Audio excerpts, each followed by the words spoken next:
बिस्मिल्लाहिर्रहमानिर्रहीम, अस्सलाम वालेकुम। ले जी, स्पीकर कौमी असम्बली सरदार रियाज सादिक साहब का एक बड़ा ज़बरदस्त इक़दाम, और शुक्र है कि जी उन्होंने हमारी जान छुड़ा दी CDA से, और ख़ुद भी उनको अंदाज़ा हो गया था कि CDA वाले क्या कर रहे हैं। ये सफाई सुथराई, पार्लियामेंट के तज़ीन व आराइश, ये वो, अब ये सारा काम चला गया एक प्राइवेट कंपनी के पास, जिसको बाकायदा पेपरा रूल्स के मुताबिक और शफाफ तरीके से टेंडर करके जो है वो ठेका दिया गया है।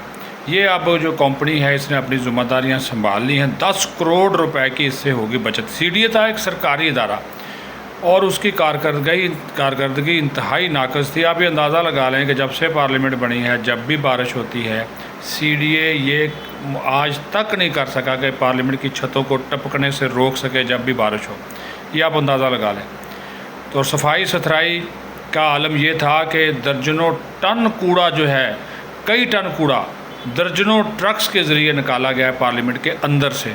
लॉबीज़ में, गैलरीज़, इधर पार्किंग एरिया, वो सारे साफ़ शफाफ कर दिए गए हैं और इससे 10 करोड़ रुपए की बचत होगी। ये स्पीकर का अच्छा इक़दाम। उन्होंने रूलिंग दी थी, बाकायदा तौर पे इसके ऊपर रूलिंग दी थी कौमी असम्बली के इजलास में, और CDA की कारकर्दगी को निशाना बनाया था और ये कहा था कि हम जितनी भी जैनिटोरियल सर्विसेज हैं, ये गार्डनिंग है पार्लियामेंट हाउस का, उसकी लॉबीज़ हैं, तज़ीन व आराइश है, उसकी मरम्मत है, और उसकी जो है वो सफाई सुथराई का वो सारा निज़ाम एक उस कंपनी को दिया गया है जो कि फॉरेन ऑफिस के अंदर भी जैनिटोरियल सर्विसेज फ्राहम करती है।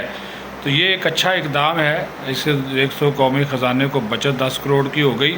दूसरा जो है कि काफ़ी मेयार जो है वो वहाँ पे अब सफाई का बेहतर। आप जाएं पार्लियामेंट हाउस में, गमले शमले लगे हुए हैं और जनाब जगह जगह पे अब पार्किंग एरिया भी बेहतर हो गया है, और जो गार्डन है, जो क्या कहते हैं उनको, ग्रीन एरिया है, वहाँ पे भी फूल शूल रख दिए गए हैं।